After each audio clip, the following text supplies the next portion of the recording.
Holidays-nale, adu namma GT Holidays da. GT Holidays, South India's #1 travel brand.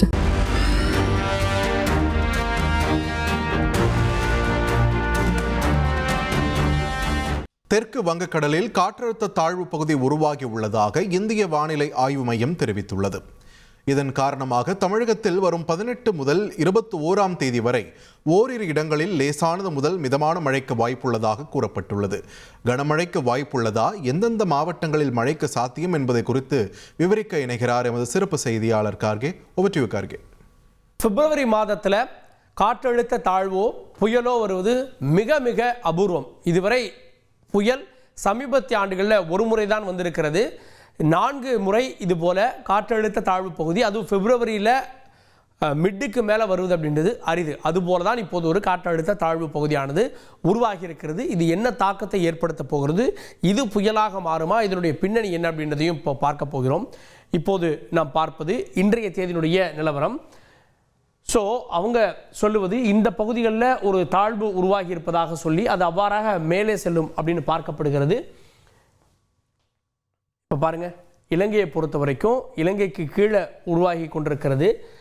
உருவாகிவிட்டது அப்படின்னு வானிலை ஆய்வு மையம் சொல்லுகிறது. ஆனால் அது 18ஆம் தேதி தான் உரு பெறுகிறது. அது வெளியில் தெரியக்கூடிய அளவுக்கு மாறுவது அப்படின்றது 18ஆம் தேதி. ஸோ 18ஆம் தேதி அது அவ்வாறு அப்படியே வெளில நகர்ந்து வருகிறது. பாருங்கள், இலங்கையை பொறுத்த வரைக்கும் இலங்கைக்கு தென்கிழக்கே அது இருப்பதாக காட்டுகிறது. நல்ல இப்போ தான் அதோடைய கண் உருவாகி கொண்டிருக்கிறது 18. ஸோ 19ஆம் தேதி இது அப்படியே நகர்வதாக ஒன்று காட்டுகிறது. 19ஆம் தேதி பாருங்கள், இங்கேயும் அதே போல தான் 20ஆம் தேதி. ஸோ 21ஆம் தேதி அது மெல்ல அப்படியே நகர்ந்து செல்வதாக இருக்கிறது. இது நம்ம பார்க்கக்கூடிய மற்ற தீவிரமான ஒரு நிலை மாதிரி இது இல்லை. சரி, இதனால் எப்படியெல்லாம் மழைக்கான வாய்ப்புகள் இருக்கும் அப்படின்னு நம்ம பார்க்க போகிறோம். அப்படியே நம்ம மழைக்கு போயிடலாம். மழையை பொறுத்தவரையில் இந்த 18ஆம் தேதி, ஸோ இந்த 18ஆம் தேதி எங்கே இருக்குது பாருங்கள், 18ஆம் தேதி இலங்கையினுடைய தென்கிழக்கே அது இருக்கிறது. 18ஆம் தேதி இலங்கையில் மழை தீவிரமாக தொடங்கிவிடும்.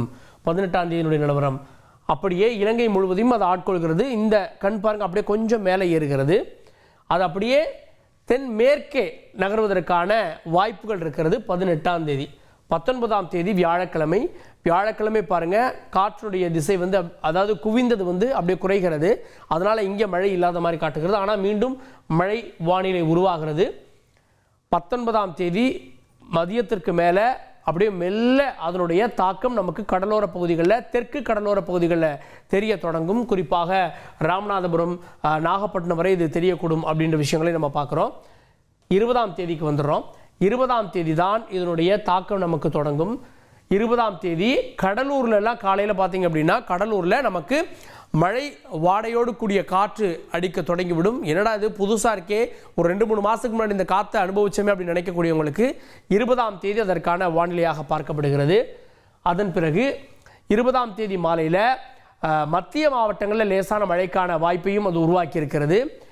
விஷயமே என்னென்னா 21ஆம் தேதி தான். 21ஆம் தேதி காலையில் லேசாக தான் இருக்கும். அப்படியே நேரம் செல்ல செல்ல இந்த மேகங்கள் உள்ளே வந்துவிடும். 21ஆம் தேதி ஒட்டுமொத்த தமிழகத்திற்குமான மழையை கொடுக்க இருக்கிறது இந்த தாழ்வு பகுதி. 21ஆம் தேதி எங்கெல்லாம் மழை இருக்கும் அப்படின்னா, 21ஆம் தேதி மத்திய பகுதிகளில் தொடங்கி, அதாவது திண்டுக்கல், மதுரை, சிவகாசி, இங்கே பாருங்கள் அப்படியே கேரளாவுடைய பகுதிகள், இந்த சைடு கடலோர பகுதிகளை பொறுத்த வரைக்கும் நாகையில் தொடங்கி காரைக்குடி, இன்னும் சொல்லணும்னா தூத்துக்குடி, நெல்லை, தென்காசி போன்ற மாவட்டங்களையும் மழை இருக்கும் அப்படின்றத நம்ம பார்க்குறோம். ஸோ இதனுடைய டாப் எங்கன்னா கடலூர் வரை, அதாவது காரைக்கால் கடலூர் வரை இதனுடைய காற்றோட்டத்தின் காரணமாக நமக்கு மழை இருக்கும் அப்படின்றாங்க. ஸோ சேலத்திற்கு கீழே இருக்கக்கூடிய மாவட்டங்களில் மழைக்கான வாய்ப்புகள் இருக்கிறது.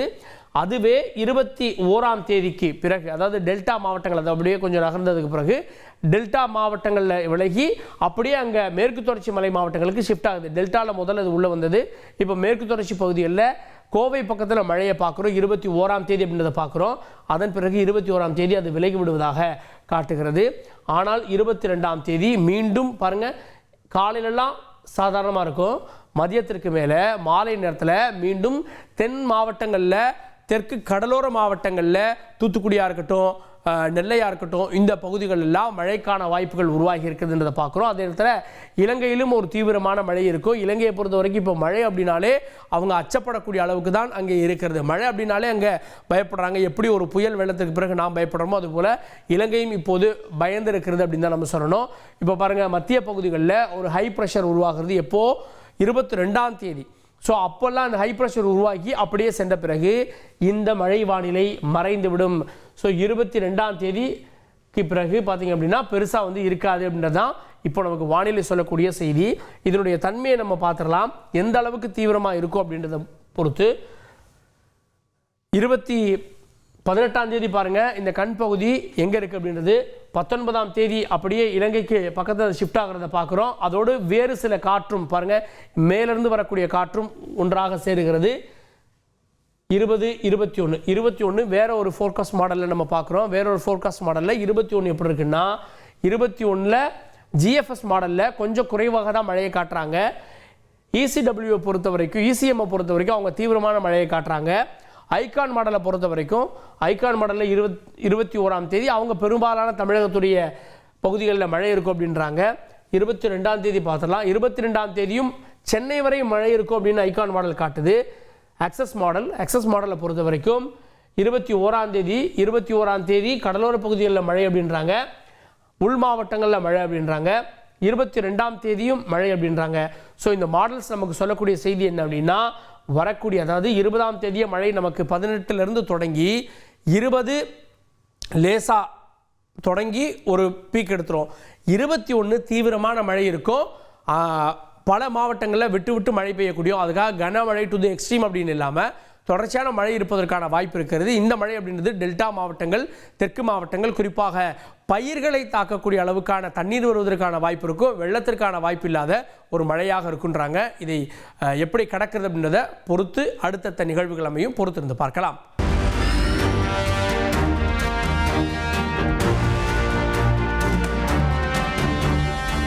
ஹாலிடேஸ்னாலே அது நம்ம GT ஹாலிடேஸ் தான். GT holidays, South India's #1 travel brand.